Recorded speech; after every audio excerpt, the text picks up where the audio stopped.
Hello and welcome to Winter Crafts with Wicklow County Council Public Library Service. My name is Vita and I'm one of the librarians in Bray Library, and today I will be showing you how to make these lovely pinprick lanterns. Yep. So for this craft you'll need a milk carton cut down, rinsed and dried, scissors, darning needle, a thumbtack if you have one for smaller children, piece of string, some brown paper and some glue, and finally a little LED torch like this one, or an LED nightlight. You can get them in deals and places like that around Bray. So, and a pencil, vital. First thing we do, we cut the Tetra Pak down, we rinse it and we dry it. And then we take our glue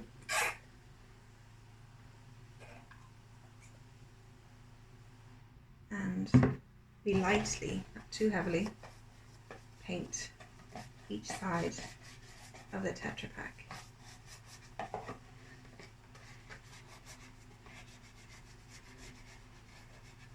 Not too thick or it'll be forever drying. And then next, you get your brown paper. I've cut mine down, but you could start with it bigger and wrap your carton first and then trim it down if you prefer. You might find it easier. So I'm just pressing down inside as I turn.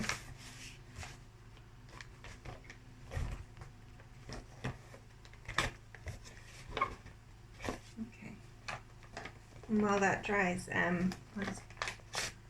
we can have a chat about where the inspiration for our lanterns came from. So, recently we were reading this beautiful book, The Shortest Day, by Susan Cooper and Carson Ellis. And I was really inspired by the way that the poem speaks about how down through the ages and all over the world, when everything gets dark, people start lighting up with candles in their windows and bringing torches from house to house and lighting trees. So then I was thinking about different kinds of lanterns that people make, and I was having a look at the National Museum of Ireland's website, and I found these beautiful pictures of tin pinprick lanterns made by the Minkerry, the traveller community in Ireland, which are phenomenal. This one here was made by Mike Mom in 1960 in Gert, Hertford Tomb District. And there's some other ones which are a bit older. Can't see them so well. But you can see that there is definitely this tradition going on in Ireland. They have them in America as well. There's another beautiful one by Patrick McDonough from Roscommon, and this one is from 1950.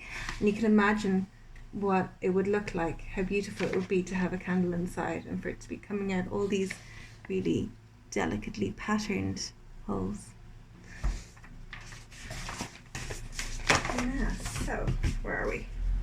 Okay, so that's mostly dry. I'm just going to trim it off.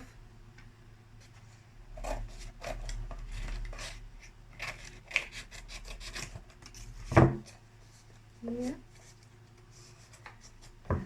Here.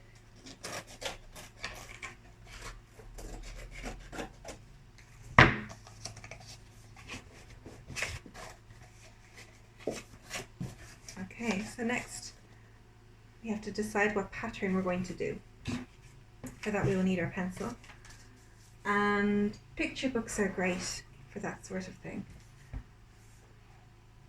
You can see the really simple shape of the Christmas tree here, or the nice sun, that could be lovely. The moon. What could we make? Well, this one I've made a Christmas tree. I like that a lot, it's quite simple. And here I have a star and some swirling patterns. And here, most ambitiously and least successfully, I have a moon. And then in the back of them, I tried making words, which was nice as well. This one here is Linder. It's an old Irish word. Well, it's an Irish word for joy. That was really nice. But it's not as easy or clear to see as when you do kind of more bold patterns. The Tetra Paks work so well because they're reflective inside, so they really bounce the light around to get a lot of light out of your tea light or your little LED torch compared to if you use something else. So now, darning needle.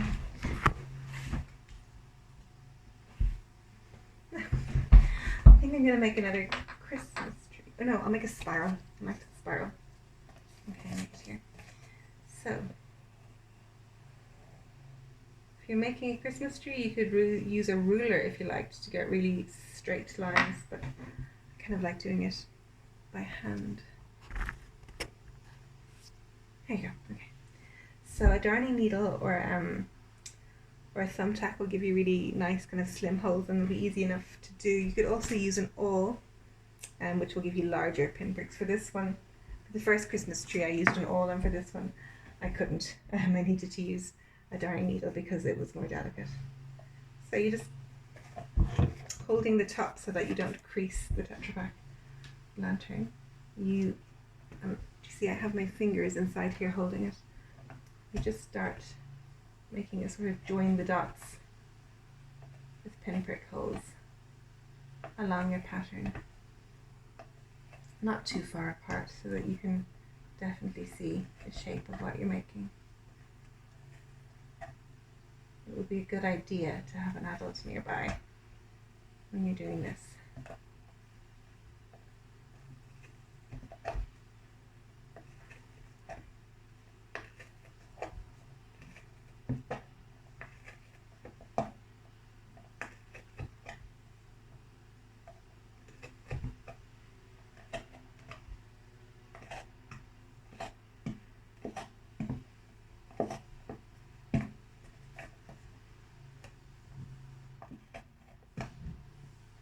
Make sure you don't stab yourself in the finger.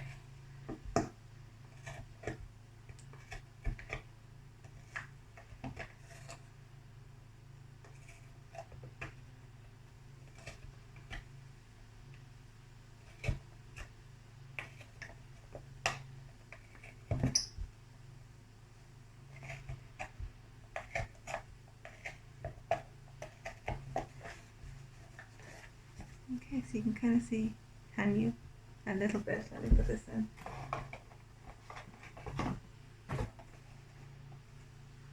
You can see it beginning. It's quite nice. Okay, so the next thing we're going to do then is make our handle. So for this we just need that piece of string and our darning needle. I'm going very fast now, making some mistakes. Okay, so you thread your needle.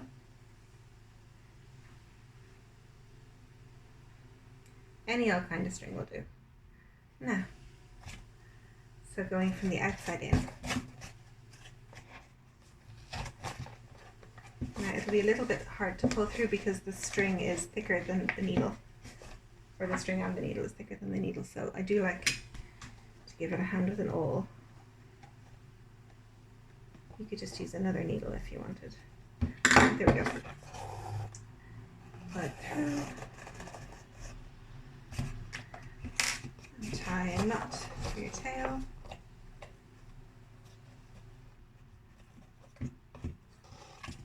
First bit. And, look, come undone.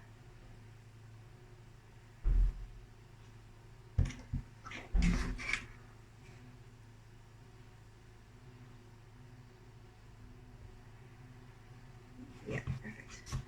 So then I just kind of I put it down on the table and I put the bottom of my needle in the first hole so that I can make sure I'm going straight across. So I don't end up with a lopsided handle. Oh.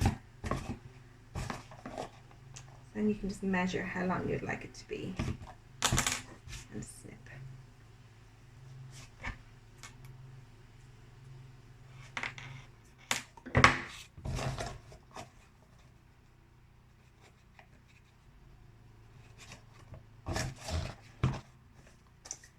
Now you can trim off any final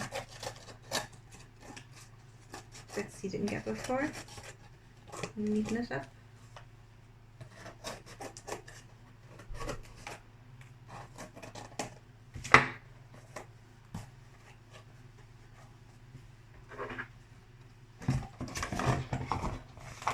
And look, there you are.